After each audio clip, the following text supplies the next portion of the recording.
ഞങ്ങളും ക്രൂശിക്കപ്പെട്ട ക്രിസ്തുവിനെ പ്രസംഗിക്കുന്നു. ദൈവ തിരുനാമത്തിന് മഹത്വം ഉണ്ടാകട്ടെ. ഇബ്രായ ലേഖനം 11-ാം അധ്യായം 13-ാം വാക്യം നമുക്ക് വായിച്ചു കേൾക്കാം. ഇവർ എല്ലാവരും വാഗ്ദത്ത നിവൃത്തി പ്രാപിക്കാതെ ദൂരത്തു നിന്ന് അത് കണ്ട് അഭിവന്ദിച്ചും ഭൂമിയിൽ തങ്ങൾ അന്യരും പരദേശികളുമെന്ന് ഏറ്റു പറഞ്ഞുകൊണ്ട് വിശ്വാസത്തിൽ മരിച്ചു. ഇവർ എല്ലാവരും വിശ്വാസവീരന്മാരായ പരിശുദ്ധ പിതാക്കന്മാരെല്ലാവരും അവർ വിശ്വാസത്തിൽ മരിച്ചു. ജീവിച്ചത് എത്ര കാലം എന്നുള്ളതല്ല, ജീവിച്ച കാലം പൂർത്തീകരിച്ച് ജീവിത അന്ത്യത്തെ അഭിമുഖീകരിക്കുന്നത് എങ്ങനെ എന്നുള്ളതാണ് ജീവിതത്തിൻ്റെ ശ്രേഷ്ഠതയുടെ ഉരകല്ല്.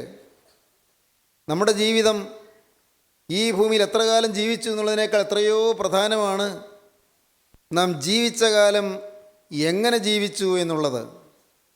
എങ്ങനെ ജീവിച്ചു എന്നുള്ളതിനെ ആസ്പദമാക്കിയാണ്, അതിനെ മാത്രം അടിസ്ഥാനമാക്കിയാണ് നമ്മുടെ ജീവിതാന്ത്യം കുറിക്കുന്നത്.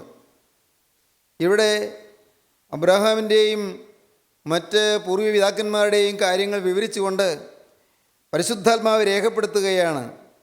ഇവർ എല്ലാവരും വാഗ്ദത്ത നിവൃത്തി പ്രാപിക്കാതെ ദൂരത്തു നിന്ന് അത് കണ്ട് അഭിവന്ദിച്ചും ഭൂമിയിൽ തങ്ങൾ അന്യരും പരദേശികളുമെന്ന് ഏറ്റു പറഞ്ഞുകൊണ്ട് വിശ്വാസത്തിൽ മരിച്ചു.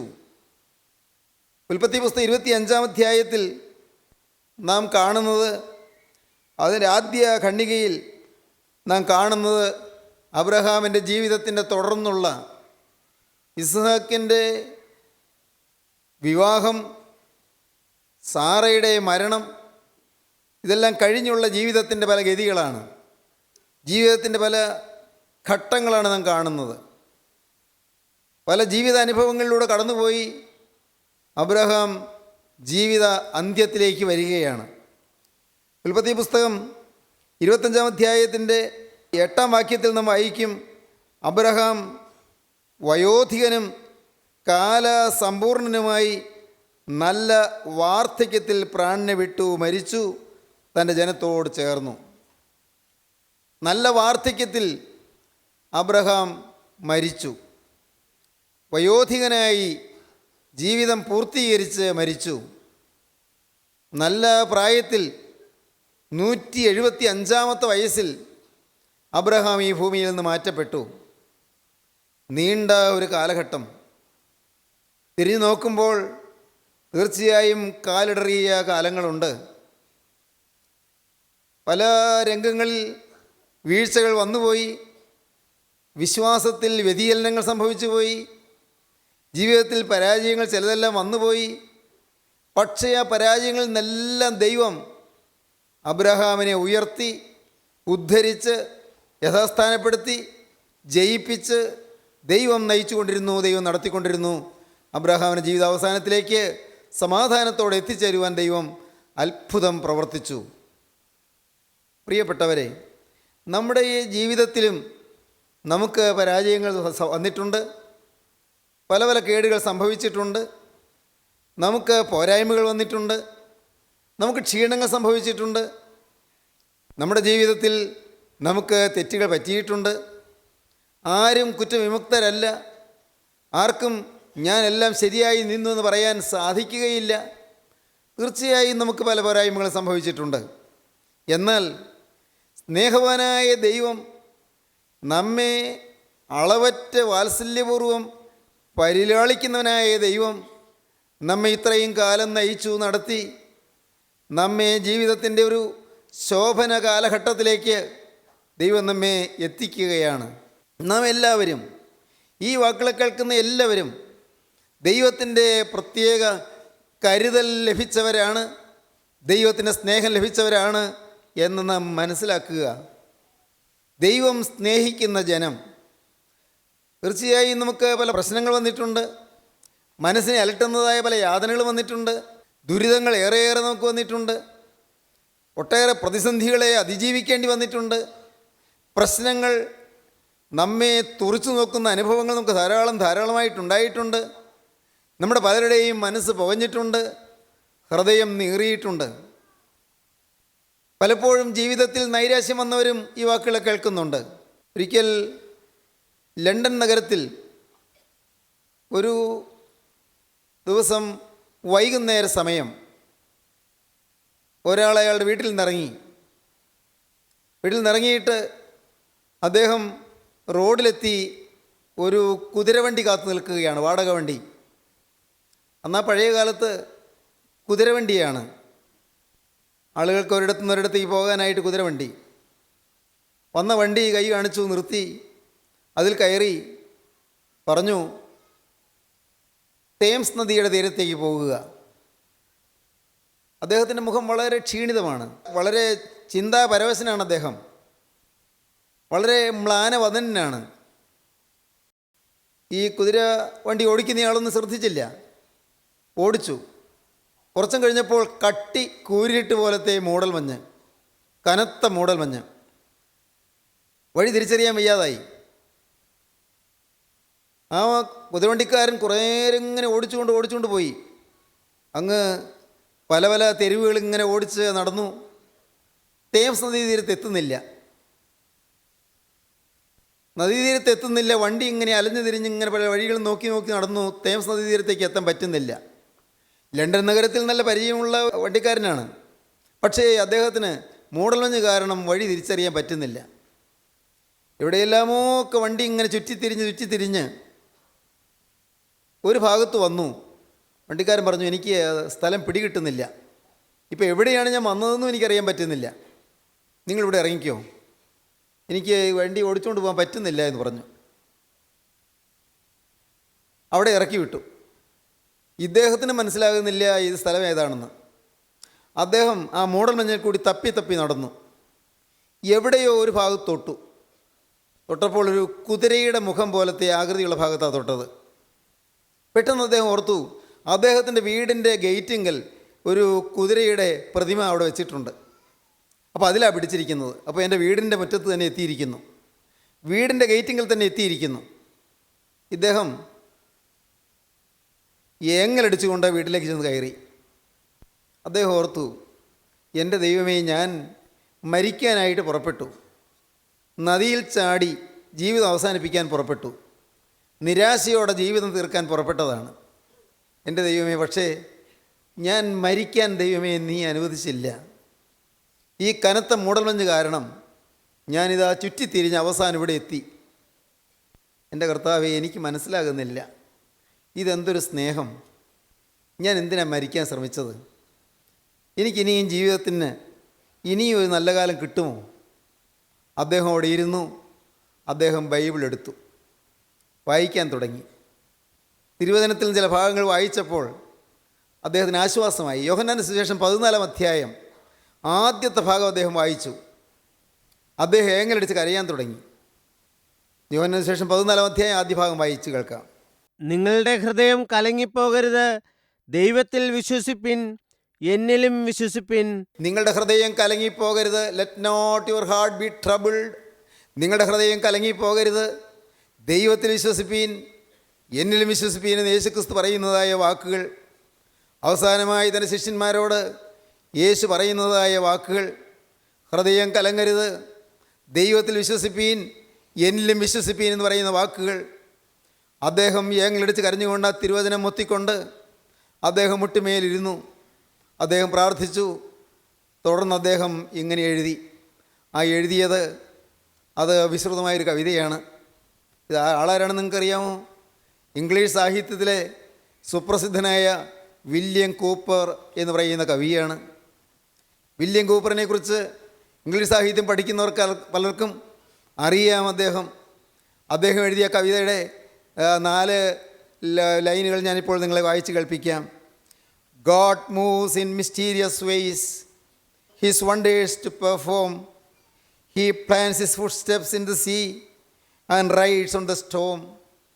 God moves in mysterious ways. നിഗൂഢമായ വഴികളിലൂടെ ദൈവം ചലിച്ചു കൊണ്ടിരിക്കുന്നു. എന്തിന്? His wonders to perform His wonders. അവൻ്റെ അത്ഭുതങ്ങൾ നിവർത്തിക്കുവാൻ, അവൻ്റെ അത്ഭുതങ്ങൾ നിറവേറ്റുവാൻ, അവൻ്റെ അത്ഭുതങ്ങൾ നിർവഹിക്കുവാൻ. To perform His wonders. God moves in mysterious ways, His wonders to perform. He plants His footsteps in the sea. സമുദ്രത്തിലെ തിരമാലകളുടെ മേൽ അവൻ തൻ്റെ പാദങ്ങൾ പതിക്കുന്നു. He plants His footsteps on the sea and rides on the Storm. അവൻ കൊടുങ്കാറ്റുകളുടെ മീതെ അവൻ സവാരി ചെയ്യുന്നു. ദൈവത്തിന് സ്തോത്രം.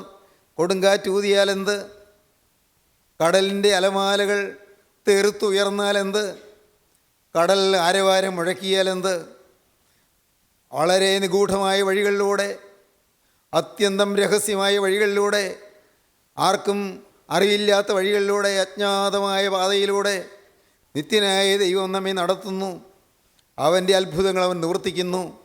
പ്രിയപ്പെട്ടവരെ, ഇന്ന് നിങ്ങൾ ഈ വാക്കുകളെ കേൾക്കുമ്പോൾ നമ്മുടെ ജീവിതത്തിലേക്ക് തിരിഞ്ഞു നോക്കിയിട്ട് നിങ്ങൾ ഓർക്കുക, ഏതേതെല്ലാം കടമ്പകൾ ചാടി കടന്നവിടെ വരെയും വന്നു. പ്രതിസന്ധികളിലൂടെ നാം അന്ന് എത്തിച്ചേർന്നു.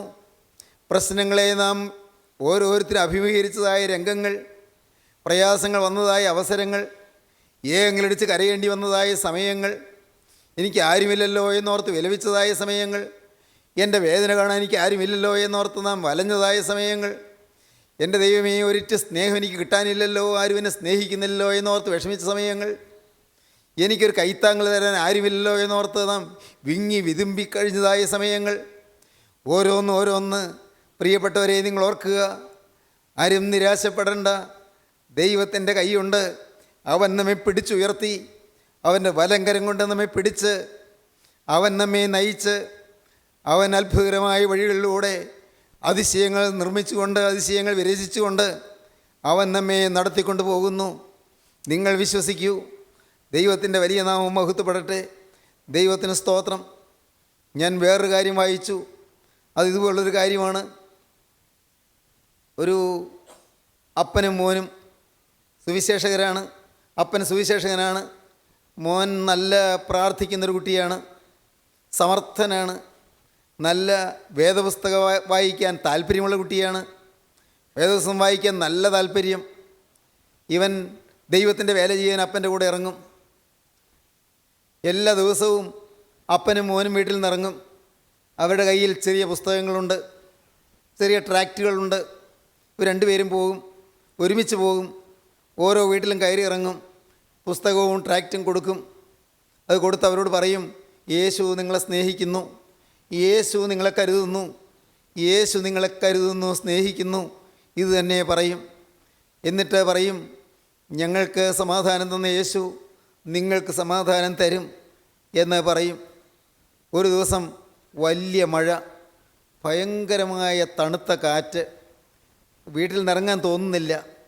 അപ്പൻ പറഞ്ഞു, മോനെ ഇന്ന് പോകുന്നില്ല. അയ്യോ അപ്പ, ഞാൻ ഡ്രസ്സ് ചെയ്തല്ലോ, പോകാൻ ഞാൻ തയ്യാറായല്ലോ, നമുക്കിറങ്ങാം. മോനെ വയ്യ, ഈ തണുപ്പത്ത് വയ്യ. അപ്പോൾ അങ്ങനെയാണെങ്കിൽ അപ്പന് വിഷമമാണെങ്കിൽ ഞാൻ ഒറ്റയ്ക്ക് പൊയ്ക്കോട്ടെ. നീ ഒറ്റയ്ക്ക് പോകണോ? നല്ല തണുത്ത കാറ്റ്, എന്തൊരു മഴ, എങ്ങനെ നീ പോകും? അപ്പോൾ അത് സാരമില്ല, ഞാൻ പൊയ്ക്കോളാം. അപ്പൻ്റെ അനുവാദത്തോടുകൂടി അവൻ പോയി. അവൻ പല വീടുകളിൽ ഇതൊക്കെ കൊടുത്തു. തണുത്ത കാറ്റ് കാരണം വീടുകളിൽ അടച്ചിട്ട്, നല്ല മഴയുമാണല്ലോ, വീടുകളിൽ വാതിൽ അടച്ചിട്ടിരിക്കണം. അവൻ വാതിൽ ചെന്ന് മുട്ടും, വാതിൽ തുറക്കും, അവൻ ഇത് കൊടുക്കും, പറയും, അവൻ ഇറങ്ങി പോന്നു.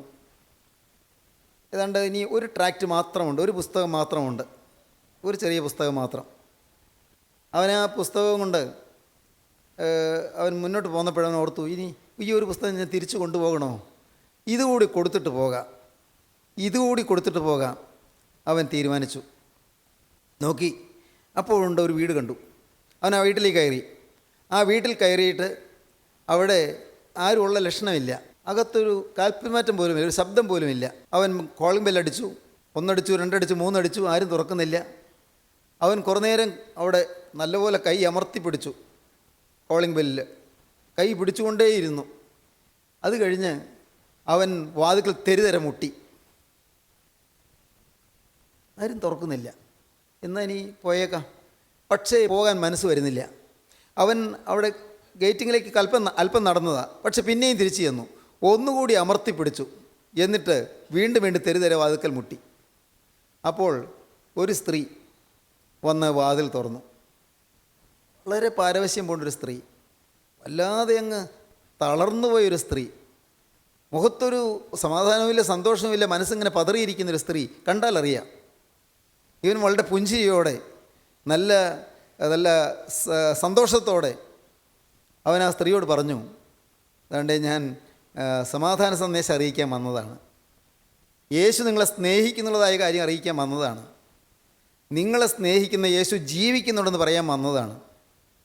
അതുകൊണ്ട് ഈ ചെറിയ പുസ്തകം നിങ്ങളൊന്ന് വായിച്ച് നോക്കാമോ? പിന്നെ ഞാൻ ഈ തന്ന ഈ ട്രാക്റ്റ് നിങ്ങൾ നോക്കുക. എന്ന് ഞാൻ പോട്ടെ. അവൻ അവരോട് യാത്ര പറഞ്ഞിറങ്ങിപ്പോന്നു. അതിൻ്റെ തൊട്ടടുത്ത കൂട്ടായ്മ ദിവസം സാക്ഷ്യം പറയാനുള്ളവർക്ക് എഴുന്നേൽക്കാമെന്ന് അതിൻ്റെ കൂട്ടായ്മ നടത്തുന്നയാൾ പറഞ്ഞു. കൂട്ടായ്മ നടത്തുന്നയാൾ ഈ കുട്ടിയുടെ അപ്പനാണ്. ഈ കുട്ടിയുടെ അപ്പനാണ്. സാക്ഷ്യം പറയാനുള്ളവർക്ക് പറയാമെന്ന് പറഞ്ഞു. അപ്പോൾ അതുവരെ ആ കൂട്ടായ്മയിൽ വന്നിട്ടില്ലാത്ത ഈ സ്ത്രീ എഴുന്നേറ്റു. ഈ സ്ത്രീ പറയിൽ ഇരിപ്പുണ്ടായിരുന്നു, കൂട്ടായ്മ വന്നിട്ടില്ല. ഈ സ്ത്രീ എഴുന്നേറ്റ് പറഞ്ഞു, എനിക്കൊരു സാക്ഷ്യമുണ്ട്. കഴിഞ്ഞ ദിവസം ഞാൻ പലവിധത്തിൽ മനസ്സ് വിഷമിച്ച് നൊന്ത് ഞാൻ ഭാരപ്പെട്ടിരിക്കുകയായിരുന്നു. ഞാൻ വിഷമിച്ച് ഞാൻ വിചാരിച്ചു മരിക്കാമെന്ന് വിചാരിച്ചു. ഞാൻ ഒരു കയറെടുത്ത് മുകളിൽ കെട്ടിയിട്ട് ഒരു കസേര കൊണ്ടുവന്ന് ഞാൻ ആ കയറിൻ്റെ ചുവടെ കൊണ്ടുവന്നിട്ടു. എന്നിട്ട് ഞാൻ ആ കയറിൻ്റെ കുരുക്ക് എൻ്റെ കഴുത്തിലിട്ട് ചാടാനായിട്ട് തുടങ്ങുമ്പോഴുണ്ട് തെരുതെരെ ബെല്ലടിക്കുന്നു. തെരുതെരെ കോളിംഗ് ബെല്ലടിക്കുന്നു. ശല്യം ഇപ്പോൾ തുറക്കാൻ പോകുന്നില്ലെന്ന് വിചാരിച്ചു. പക്ഷേ വീണ്ടും വീണ്ടും ഇതിങ്ങ് ബെല്ലടിക്കുക മാത്രമല്ല, വാതിക്കൽ മുട്ടുകയും കൂടി ചെയ്യുന്നു. പിന്നെ വിടാതെ ബെല്ലിങ്ങനെ അടിച്ചുകൊണ്ടിരിക്കുന്നു. അപ്പോൾ ഞാൻ അത് ആ കഴുത്തിൽ നിന്ന് കുരുക്ക് ഊരി മാറ്റി വെച്ചിട്ട് ഞാൻ ചെന്നു. ആരാണെന്ന് അറിഞ്ഞിട്ട് വന്ന് പിന്നെ ചാകാമെന്ന് വിചാരിച്ച് ഞാൻ ചെന്നു. അപ്പോഴുണ്ട് ഒരു കൊച്ചുകുട്ടി, നല്ല ഓമനത്വം തുളുമ്പുന്നൊരു കൊച്ച്. അവൻ നല്ല പുഞ്ചിരിയോടുകൂടി എന്നോട് പറയുന്നു, യേശു നിങ്ങളെ സ്നേഹിക്കുന്നതെന്ന്. എനിക്കൊരത്ഭുതം. എന്നെ സ്നേഹിക്കാൻ ആരുമില്ലെന്ന് വിചാരിച്ചാണ് ഞാൻ മരിക്കാൻ തുടങ്ങിയത്. എനിക്ക് ആരുമില്ല. ഞാനൊരു വിധവയായ സ്ത്രീ. എനിക്ക് മക്കളില്ല. എനിക്ക് സമാധാനമില്ല. ഞാൻ ആർക്കു വേണ്ടി ജീവിക്കണം? ഒരു സ്വസ്ഥതയുമില്ലാത്തതുകൊണ്ട് മരിക്കാൻ തുടങ്ങിയതാണ്. ഏതായാലും ഞാൻ ആ കസേര അവിടെ നിന്ന് അതിൻ്റെ സ്ഥാനത്ത് കൊണ്ടുപോയി ഇട്ടു. ആ കയറ് ഊരി വെച്ചു. ഞാൻ വേദപുസ്തകം വായിച്ചു. ഈ കുട്ടി തന്ന പുസ്തകവും വായിച്ചു. അതോടുകൂടി എനിക്ക് വലിയ സമാധാനം കിട്ടി.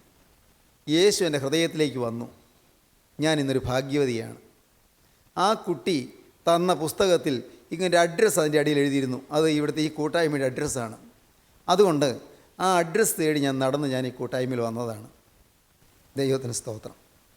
ഈ മോൻ മുൻനിരയിൽ ഇരിപ്പുണ്ട്. അപ്പനാണ് അന്ന് വചനം പറയുന്നയാൾ. ഈ അപ്പൻ എഴുന്നേറ്റ് ഇറങ്ങി വന്നിട്ട് അപ്പൻ ഈ കുട്ടിയെ കെട്ടിപ്പിടിച്ചുകൊണ്ട് ഏങ്ങലടിച്ച് കരഞ്ഞു. ഈ കുട്ടിയെ മോനെ കെട്ടിപ്പിടിച്ച് അവൻ നെറുകയിൽ ചുംബിച്ചുകൊണ്ട് അപ്പൻ ഏങ്ങലടിച്ച് കരഞ്ഞു. അപ്പൻ പറഞ്ഞു, മോനെ നീ എന്നെ നല്ല പാഠം പഠിപ്പിച്ചു. ഞാൻ മടിച്ചപ്പോഴും നീ ഇറങ്ങിയല്ലോ. നീ എൻ്റെ കർത്താവിൻ്റെ വേലയ്ക്ക് വേണ്ടി ഇറങ്ങിയതുകൊണ്ട് നശിക്കുന്ന ആത്മാക്കളെ വീണ്ടെടുക്കാൻ കഴിഞ്ഞല്ലോ. ദൈവത്തിന് സ്തോത്രം.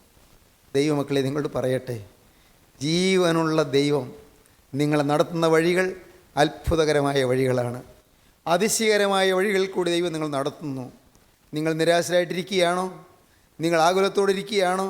ഭാരപ്പെട്ടിരിക്കുകയാണോ? എനിക്ക് ആരുമില്ലെന്ന് പറഞ്ഞിരിക്കുകയാണോ? നിസ്സഹായ അവസ്ഥയിൽ നിങ്ങൾ കഴിയുകയാണോ? നിങ്ങളെ സ്നേഹിക്കുന്ന യേശു ഇതാ ആരിൽ കൂടെയെങ്കിലും നിങ്ങളോട് സംസാരിപ്പാൻ ബന്ധപ്പെട്ട് നിങ്ങളുടെ ഹൃദയവാതിൽക്കൽ വന്ന് മുട്ടുന്നു. യേശുവിൻ്റെ സ്നേഹം നിങ്ങൾ കാണുക. യേശുവിൻ്റെ കരുണ നിങ്ങൾ കാണുക. നിങ്ങൾ വീണടുത്ത് നിങ്ങൾ എഴുന്നേൽപ്പിച്ച് നിങ്ങളെ കരം പിടിച്ച് നടത്തി ഒരു നല്ല ജീവിതാന്ത്യത്തിലേക്ക് നിങ്ങൾ എത്തിക്കുവാൻ ദൈവം അധ്വാനിക്കുന്നു. സഹോദരങ്ങളെ, ജീവനുള്ള ദൈവത്തിൻ്റെ പരിശുദ്ധാത്മാവ് പ്രയത്നിക്കുന്നു. നിങ്ങളുടെ ജീവിതത്തിലെ എല്ലാ പാകപ്പിഴകളും മാറ്റി നിങ്ങളെത്തേണ്ടടുത്ത് എത്തിക്കുവാനായി ദൈവം പരിശ്രമിച്ചുകൊണ്ട് നിൽക്കുകയാണ്. നിങ്ങളുടെ കുറവുകൾ അവൻ പോക്കുന്നു. അവൻ നിങ്ങളുടെ പോരായ്മകൾ ക്ഷമിക്കുന്നു. നിങ്ങൾക്ക് പറ്റിയ പാകപ്പിഴകളും തെറ്റുകളും പാപങ്ങളും എല്ലാം അവൻ ക്ഷമിക്കുന്നു. എല്ലാം മാറ്റി കഴുകിത്തരുന്ന തിരുരക്തത്താൽ കർത്താവായ യേശുവിൻ്റെ കരം നിങ്ങളെ തലോടുന്നു. ആ തിരുരക്തം പുരണ്ട കരം നിങ്ങളെ തലോടുകയും നിങ്ങളുടെ പാപക്കറകൾ കഴുകുവാനായി അവിടുന്ന് വാത്സല്യത്തോടെ നിങ്ങളെ സമീപിക്കുകയും ചെയ്യുന്നു. പ്രിയപ്പെട്ടവരെ, അബ്രഹാമിൻ്റെ ജീവിതത്തിൽ നടന്നതാണ്.